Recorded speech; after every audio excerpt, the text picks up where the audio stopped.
falar sobre razões trigonométricas, né? Vamos entrar aí na trigonometria e nós vamos estudar aí o triângulo retângulo. Quem já estudou aí o Teorema de Pitágoras ou as classificações de triângulos em relação aos ângulos internos, nós sabemos aí que um triângulo ele é chamado de retângulo quando ele possui aqui um ângulo interno aqui, ó, de 90 graus, tá? No caso aqui eu não veio com a bolinha, mas é um quadradinho com uma bolinha aqui. Então isso identifica que ele é um triângulo retângulo, tá? Triângulo a palavra retângulo, por quê? Porque os gregos eles usavam o adjetivo antes do substantivo. Então se eu tiver a palavra aqui, eu vou escrever aqui retângulo, e vocês conseguem ver que o adjetivo está antes do substantivo. Então, reto, ângulo. Então, ângulo reto, que é o nome dado aí ao ângulo que mede 90 graus. Tá certo? Então, identifiquei que o meu triângulo é retângulo. Vou só apagar aqui. E eu tenho mais dois ângulos internos, que é o ângulo A e o ângulo B. Pela propriedade dos triângulos, a soma dos ângulos internos tem que dar 180 graus. Tá? Então, vamos pensar, tem que dar 180. Eu já tenho 90 aqui, ó, que é o que determina se ele é retângulo ou não. Então, para dar 180 graus, agora resta com que os outros dois somados dê 90. Porque daí eu vou ter 90, que é a soma de A e B, mais o ângulo C, que já é 90, vai dar 180 graus. Então, eu chego no seguinte, que o ângulo A mais o ângulo B é igual a 90 graus. Tudo bem? Ó, 90 mais 90, que é o C, 180 graus. Isso faz com que os ângulos A e B, ou seja, os outros dois ângulos, sejam complementares. Complementares é o nome que se dá a um par de ângulos cuja soma é 90 graus. Então, eu tenho aqui o ângulo A e o ângulo B são complementares. Então, vou pegar aqui um exemplo. Se aqui for 40 graus no ângulo A, no ângulo B eu tenho 50 graus. Vou voltar aqui. Vou apagando aqui sempre, tá? Para não ficar bagunçado. Se o ângulo A medir 15 graus, qual é o complemento de 15? O complemento de 15 é 75 graus e assim por diante. Então, no triângulo retângulo, eu já tenho algumas noções. Então, são habilidades que eu preciso desenvolver para, de repente, a situação do problema é um quebra-cabeça. Então, eu preciso identificar algumas coisas, ter essa habilidade de saber essas coisas a respeito do triângulo retângulo. Então, em relação aos ângulos internos. Tá? Então, eu tenho um ângulo de 90 graus e os outros dois são complementares. Tá? Então, partindo agora dos ângulos internos para os lados, eu tenho o seguinte. Vamos voltar aqui. Vamos pegar aqui como referência o ângulo A, que eu vou pintar aqui na cor verde. Tá? Tá aqui meu ângulo A. Para quem estudou o Teorema de Pitágoras, lembra que o triângulo retângulo, os lados possuem nomes, né? Então, aqui, o lado que está de frente com o ângulo de 90 graus, eu chamo de hipotenusa. Os outros dois lados, que ajudam a formar o ângulo de 90 graus, eu chamo de catetos. Opa, perdão, aqui é cateto e aqui é cateto. Tá?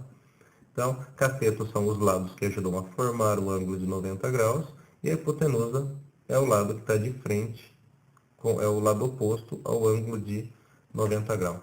Tá? Lembrado disso em Teorema de Pitágoras? Então, vamos fazer o seguinte. Agora, eu começo a atribuir nome a esses catetos em relação ao ângulo que eu vou trabalhar. Então, eu tenho aqui o ângulo A. O ângulo A, eu vou analisar os dois catetos em relação ao ângulo A. Então, no ângulo A eu tenho assim, tem um cateto que ele está de frente para o ângulo A, que é esse aqui, ó. Tá? Esse cateto em relação ao ângulo A, eu chamo ele de cateto oposto.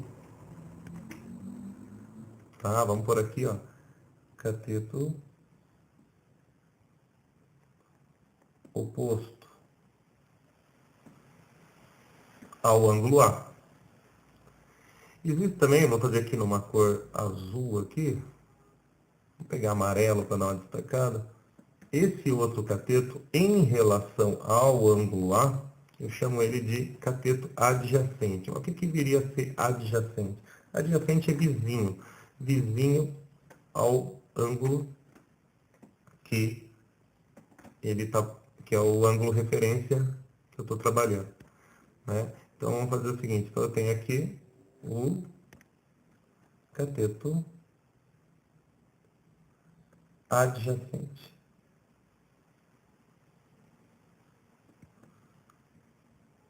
Tudo bem? Então, o cateto adjacente em relação ao ângulo A é o lado AC, tá? E a hipotenusa continua sendo aqui o AB.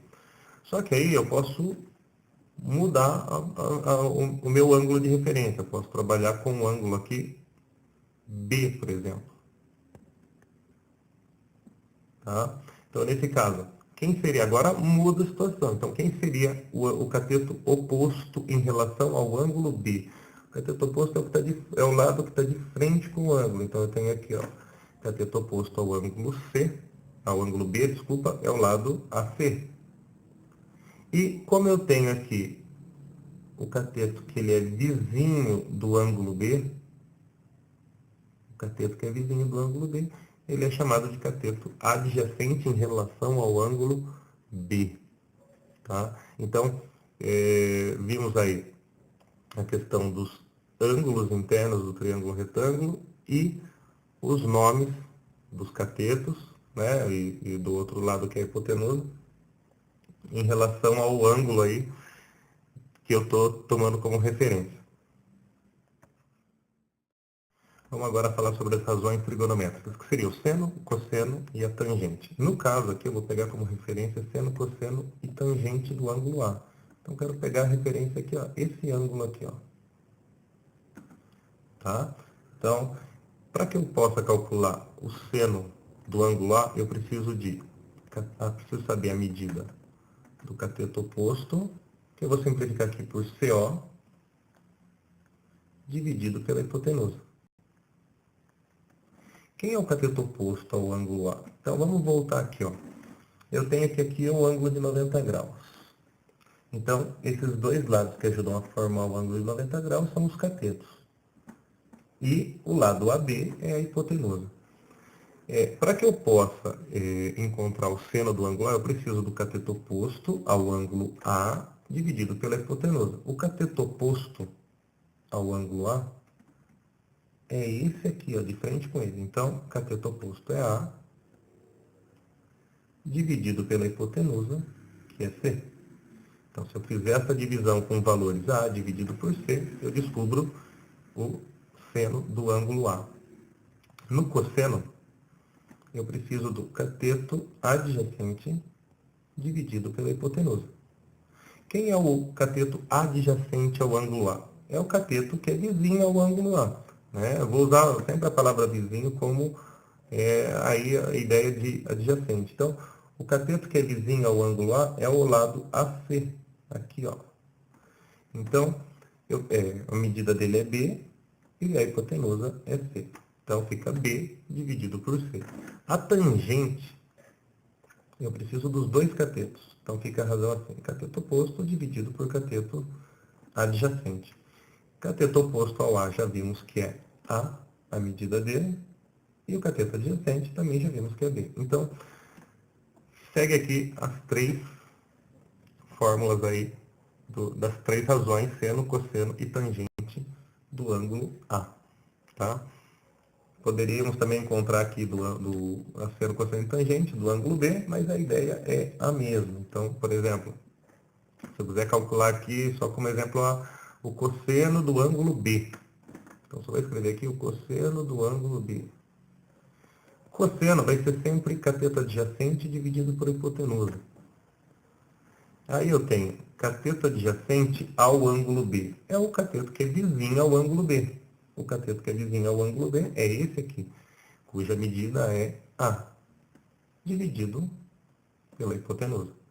Tá? Então, independente aí do ângulo, a maneira de encontrar seno, cosseno e tangente é a mesma, tá?